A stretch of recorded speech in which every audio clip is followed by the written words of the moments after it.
संतों का जीवन एक पहेली होता है और हर व्यक्ति समझना चाहता है,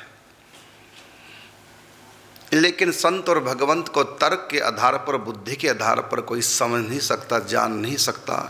संत और भगवंत को ये दोनों जानने की वस्तु नहीं, ये मानने की, श्रद्धा की वस्तु है। और स्वल्प पुण्याम ताम राजन विश्वासो नैव जायते। हर व्यक्ति को तो विश्वास हो भी नहीं पाता।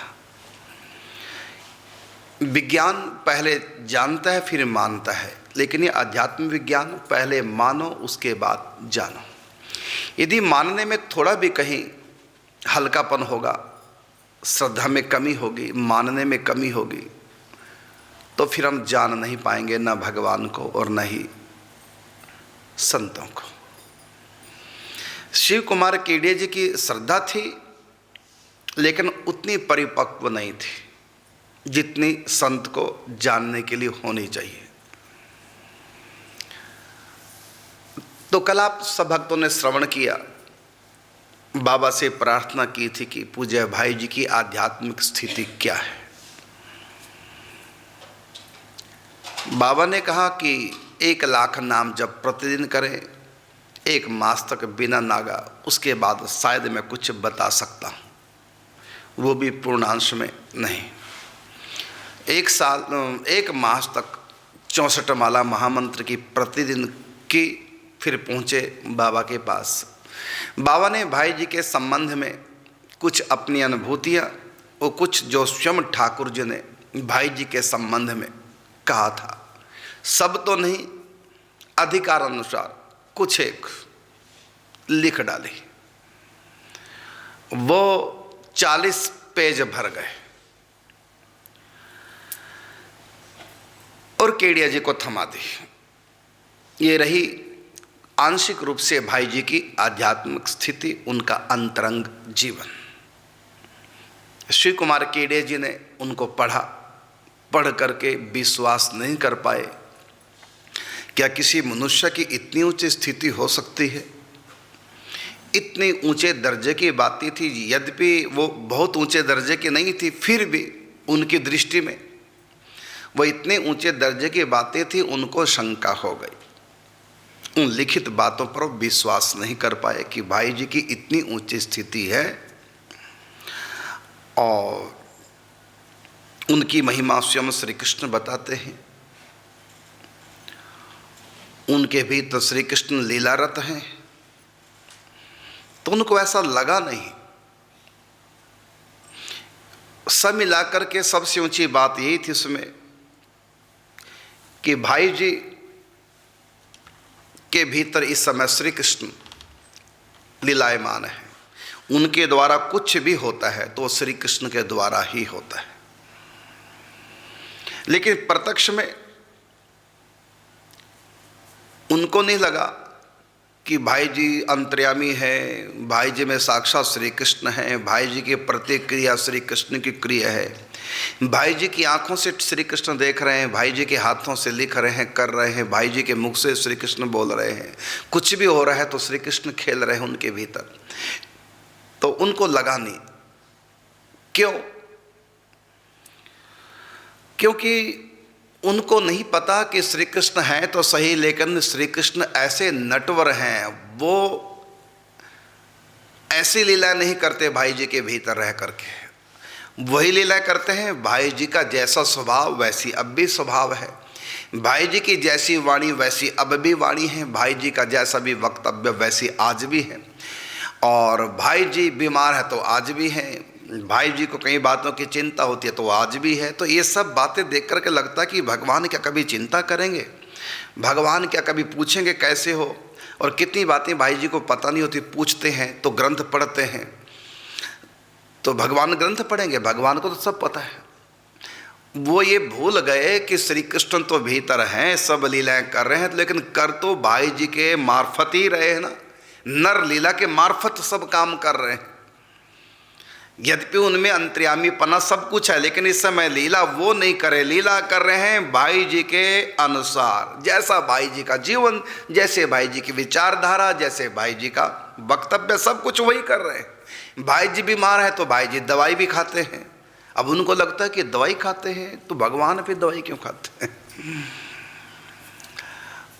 और कई बातें भाई जी अपनी दीनता प्रकट करते हैं पत्रों के माध्यम से, वक्तव्य के माध्यम से, और कहते हैं मुझ में तो भी बहुत विकार हैं और ये तो प्रभु कृपा है जो हम कुछ बोल देते हैं शास्त्रों की बातों को। हमको तो इतनी जानकारी नहीं है, हम तो रटी रटाई बातें बोलते हैं। जो हम सत्संगों में बोलते हैं शास्त्र की बातें हैं, लेकिन वो स्वयं हमारे भीतर वो बातें नहीं हैं। कई बार हमको लगता है कि हम धोखा दे रहे हैं समाज को। जो बातें ऊंची हमारी नहीं, हम वो बातें बोल देते हैं रटी रटाई तोते की तरह।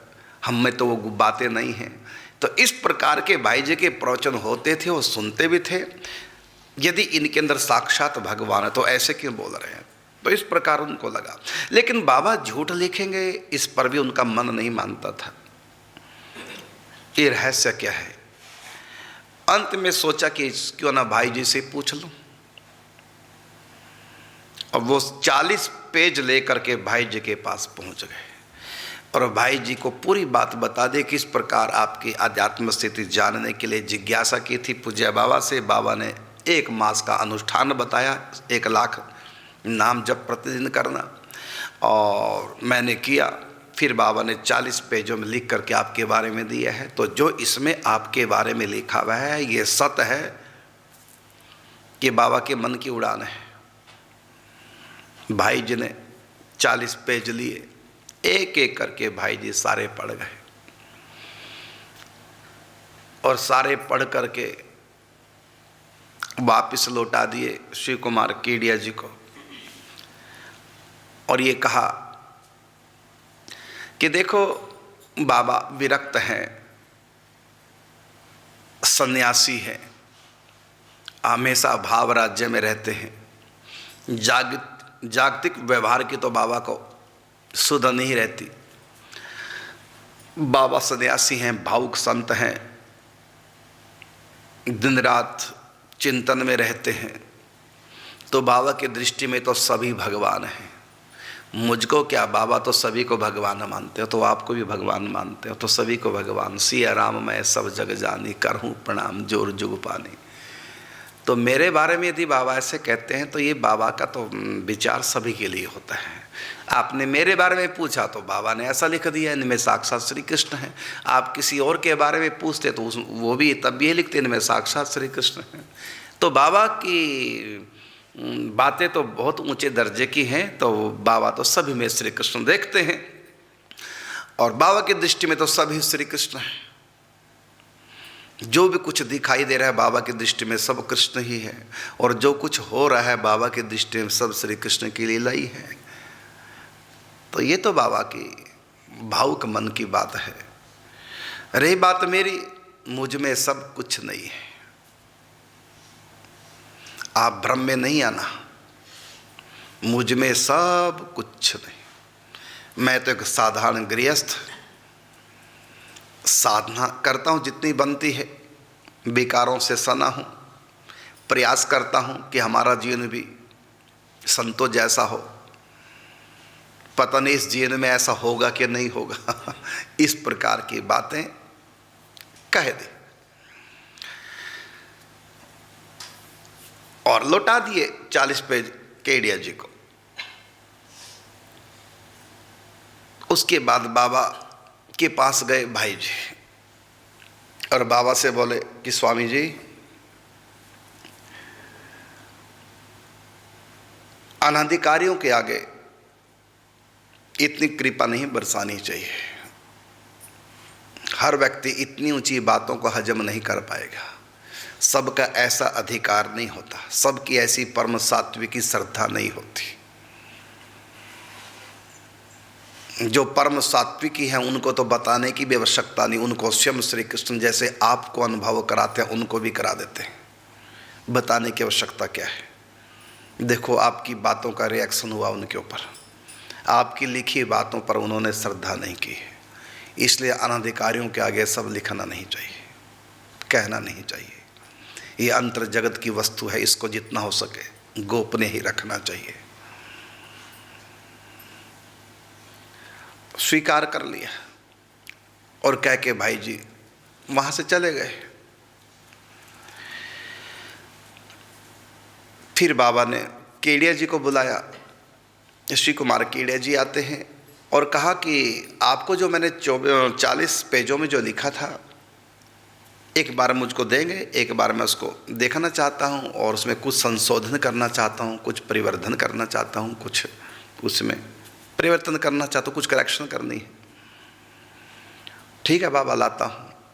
तो उन 40 पेजों को बाबा को दे दिया, दे के चले गए। बाबा ने क्या किया, उन पेजों को अपने गले में लटका लिया माला बना करके।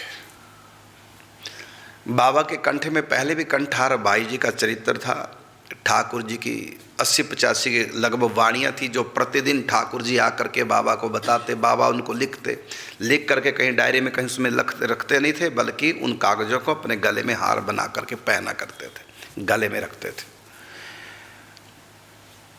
तो कोई 80 के लगभग थी वो सब वाणियाँ जो ठाकुर जी के द्वारा कही हुई थी, वो तो गले में थी पहले से। अभी 40 और वाणियाँ जो लिखी बाबा ने अपने हाथों से, उनको भी अपने गले में